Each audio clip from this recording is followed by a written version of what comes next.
Assalamualaikum warahmatullahi wabarakatuh. Kisah berikut ini datang dari seorang tokoh pada masa generasi tabi'in, Abdullah bin Al-Mubarak. Salah satu kebiasaan yang kerap dilakukan oleh sosok yang dikenal alim dan ahli ibadah itu adalah menetap beberapa hari di Mekah setelah melaksanakan haji ataupun umrah. Suatu ketika, dalam lawatannya ke Mekah, kota suci umat Islam itu tengah dilanda penceklik. Hujan yang tak kunjung turun memicu gagal panen. Melihat kondisi seperti itu, pemuka agama dan masyarakat berbondong-bondong menuju lapangan untuk melaksanakan sholat istisqa. Ibnu Al-Mubarak pun tak ketinggalan turut serta dalam sholat tersebut. Namun, setelah selesai sholat dan memanjatkan doa kepada Allah, tidak ada sama sekali tanda hujan akan turun. Sampai menjelang malam pun, kondisi awan tidaklah berubah. Akhirnya keesokan harinya penduduk Mekah kembali melaksanakan sholat istisqa. Namun tetap nihil. Tidak ada pertanda hujan turun. Bahkan hingga sholat istisqa kali ketiga dilaksanakan, hujan tak lekas turun juga. Timbul niat dari Ibnu Al-Mubarak untuk sholat minta hujan sendiri di tempat yang sunyi. Tempat sunyi memisahkan diri dari orang-orang untuk berdoa kepada Allah Subhanahu wa Ta'ala. Tentunya sebuah gua tujuannya. Mudah-mudahan Allah melimpahkan rahmatnya dan mengabulkan doaku sehingga hujan bisa turun, katanya dalam hati. Ia pun berjalan pelan-pelan saat orang masih berada pada tempat duduknya di tengah-tengah lapang sambil memanjatkan doa-doa. Tempat yang ia tuju adalah perbukitan yang masih di sekitar Mekah. Setelah sampai pada sebuah bukit, dia menemukan sebuah gua yang lubangnya hanya bisa dimasukkan satu orang dewasa dengan cara menyamping.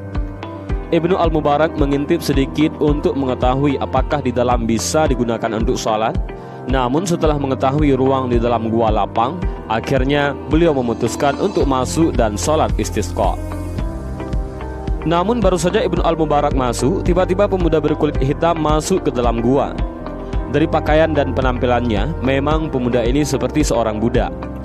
Entah sengaja ataupun tidak, meski mengetahui di dalam gua sudah terdapat orang, pemuda itu tidak menyapa ataupun mengucapkan salam layaknya orang yang beriman.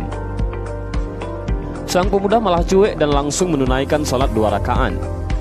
Setelah mengucapkan salam, ia meletakkan kepalanya di tanah dan berdoa, "Ya Allah, sesungguhnya mereka itu adalah hamba-hambamu. Mereka telah melaksanakan sholat istisqa selama 3 hari, tetapi engkau belum berkenan juga menurunkan hujan.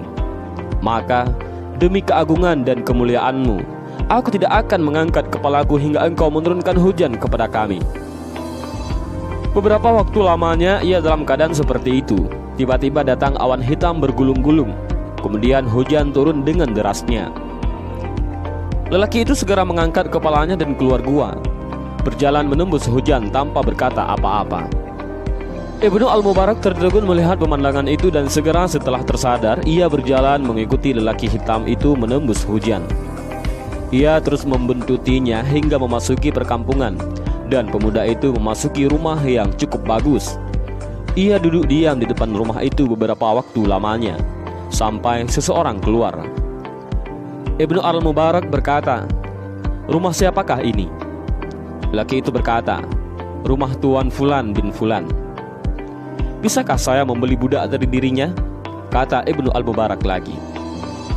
Lelaki itu berkata, "Bisa, dan silahkan masuk." Sang pemilik rumah menemui Ibnu Al-Mubarak sambil membawa seorang budak yang bagus wajahnya dan tampak cekatan. Tetapi ia berkata, "Aku tidak menginginkan orang ini. Apakah engkau mempunyai budak lainnya?" "Baiklah," kata sang pemilik rumah sambil memerintahkan untuk memanggil budak lainnya. 1 atau 2 orang budak lagi ditunjukkan. Tetapi Ibnu Al-Mubarak berkata, "Aku menginginkan yang lainnya. Apakah engkau masih memilikinya?"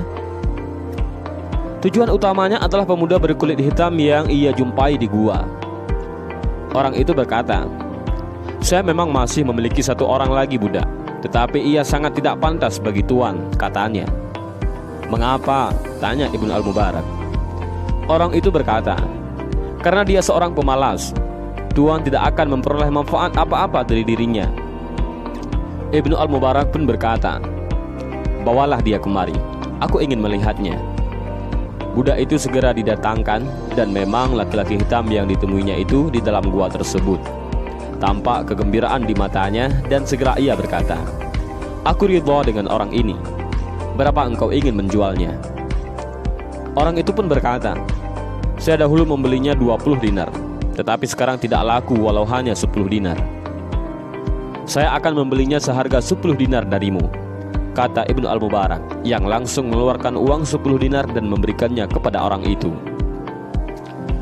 Ibnu Al-Mubarak membawa budak hitam itu ke tempat tinggalnya. Budak hitam yang selama itu hanya diam saja tiba-tiba berkata, "Wahai Ibnu Al-Mubarak, mengapa engkau membeli aku? Aku tidak akan mengabdi dan melayani dirimu."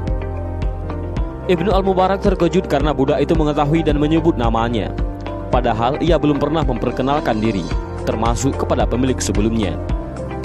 Namun, justru hal itu memperkuat dugaannya sebelumnya. Segera saja Ibnu Al-Mubarak berkata, "Bukan seperti itu, justru aku yang akan melayani kamu. Siapakah namamu?" Budak hitam itu berkata, "Para kekasih Allah tentu mengenal kekasihnya."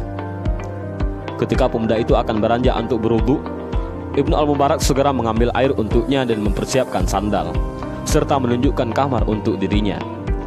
Di dalam kamar, lelaki hitam itu salat 2 rakaat. Ibnu Al-Mubarak yang memang sengaja menguping mendengar dia berdoa setelah salatnya, layaknya sedang bersyair ataupun berpuisi. "Wahai Tuhan pemilik rahasia, rahasia telah menjadi nyata ataupun terbuka. Saya tidak lagi menginginkan kehidupan ini setelah rahasia hidupku diketahui," kata pemuda itu dalam doanya. Dan berselang beberapa lama, Ibnu Al-Mubarak tidak lagi mendengar suara ataupun gerakan apapun. Maka ia masuk ke dalam kamar dan mendapati sang pemuda telah meninggal dunia. Ia segera mengurus jenazahnya dengan penuh hormat hingga memakamnya. Hanya sedikit orang yang membantu dan mengiringi jenazahnya. Namun, bagi Ibnu Al-Mubarak, kondisi tersebut justru dianggap sebuah penghormatan karena ia sendiri yang akhirnya banyak berperan dalam mengurus jenazah kekasih Allah Subhanahu wa Ta'ala tersebut. Dan berikut ini adalah satu kisah lagi tentang Sa'ad bin Abi Waqqas yang doanya selalu terkabul. Sa'ad bin Abi Waqqas termasuk salah satu sahabat yang diberi umur panjang. Beliau hidup di era Khalifah Ar-Rasyid dan menjadi sahabat terakhir dari kalangan muhajirin yang meninggal dunia.